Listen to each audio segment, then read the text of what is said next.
But this is the scenario when smart people like Prof. Sahal Al-Hajoj do not submit abstracts, then the administration or the organizing team left with no option except to take me on board once again. You are unlucky. I have nothing to do with it. Anyway, I'm taking you this afternoon through the journey of Mycobacterium riyadhense in Saudi Arabia as upcoming challenge. Why NTMs? I'm not going to repeat briefly because Bright already established this talk for me. Networkless mycobacteria are opportunistic and human pathogen. Global report shows an emergence of various NTMs diseases among immunosuppressed and well-immunocompetent individuals. In my country, Saudi Arabia, data is scarce and the prevalence of NTM and their genetic diversity is not available. Little is known regarding NTM pulmonary and extrapulmonary cases. Again, in my country, Saudi Arabia, species diversity is large and shows different trend compared to Western. What we mean by different trend is that, as Bright correctly stated, that we in this country suffer from slow, apart from Mycobacterium, it's the other way around. We suffer from slow-growing NTMs, while in the West they suffer from fast-growing NTMs. Am I correct, Bright? I think so, yes.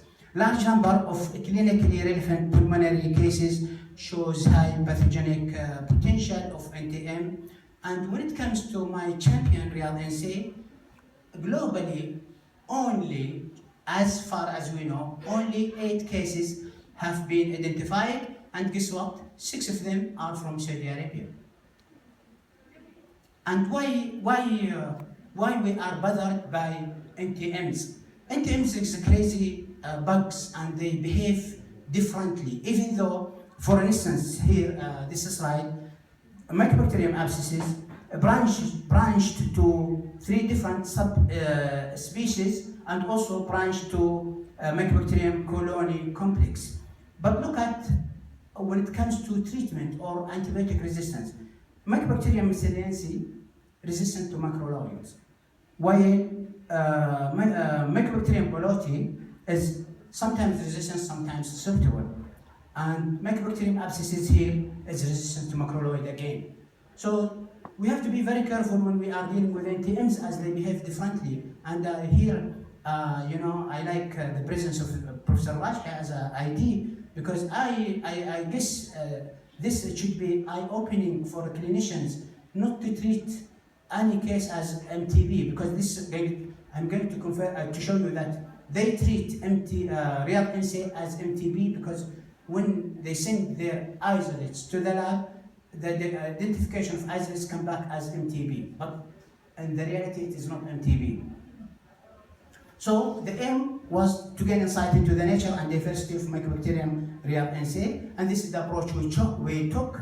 We enrolled all NTMs cases, then we used 10 life science kits, common species and additional species to identify at the species level, and then we sequenced 16S ribosomal RNA and RPOB genes. Then we moved to further and we sequenced a second target, which are here heat check protein 65 and 16S 23 inter-transcribed spacer region genes, and then we plus our data against what is available in the international database. These are my results.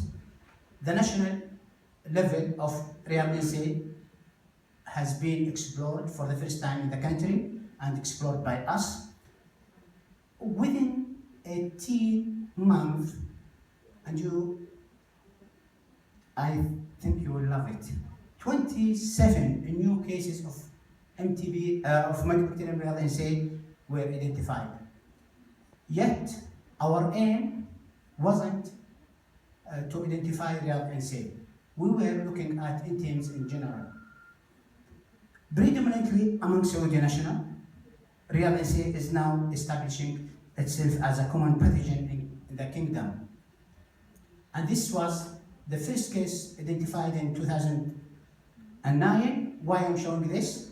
because at that time, we didn't know what to do. We, in collaboration with other group, international group, we identified this case, and it was a horrendous case here in the infectious disease department.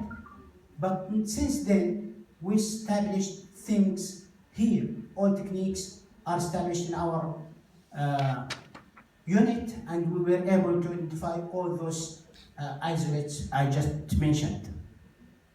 Why riyadhense concern me, and it should concern everybody among us here? I just want to show you, this is, I made a literature review. This is 6 out of the 8 cases were published. Look at male, female, infects different sites of the body. And here what I think Dr. Rajhi like, the treatment takes longer in some cases and shorter in some cases. And we don't know why.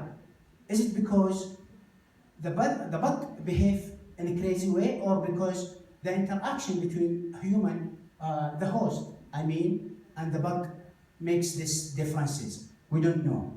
And again, we have here, luckily, riyadhense so far, we didn't come across with resistance cases, but still, they cause a problem in the clinic. So, conclusion, Mycobacterium riyadhense is a predominant in the country. Does this finding mean that Mycobacterium riyadhense is a novel, indigenous, and specific to Saudi Arabia? My gut feeling says yes, it is. We were able to identify 27 cases of Mycobacterium riyadhense, even though our target was to study the prevalence of NTMs in general in the country. Mycobacterium riyadhense is neglected emerging pathogen as it is identified as MTB, and this is exactly what happened to the first case we identified in 2000. The patient was bombarded for 2 years with all sorts of antibiotics without conclusion, because the identification came back to the physician as if it is TB, Mycobacterium tuberculosis. Also, you know, some physicians, I'm not going to blame physicians or physicians, but when they treat the patient and the patient gets the cure, they don't care whether it is riyadhense or not. In the future, if this bug going to behave differently, they will be in trouble. Again, no proper guidelines yet in place to treat riyadhense. As such, further research is needed to identify more cases, and to study the prevalence and gain insight into the nature of such species. Last but not least, I would like to acknowledge all people, either in administration hierarchy or helped us, or collaborators from Germany and other places around the globe, and also would like to thank Dr. Shukri, Dr. Muhanna from biotechnology, because this project is funded by biotechnology. And last but not least, I would like to thank you so much for your attention. Thank you, Dr. Sahal. It was an honor.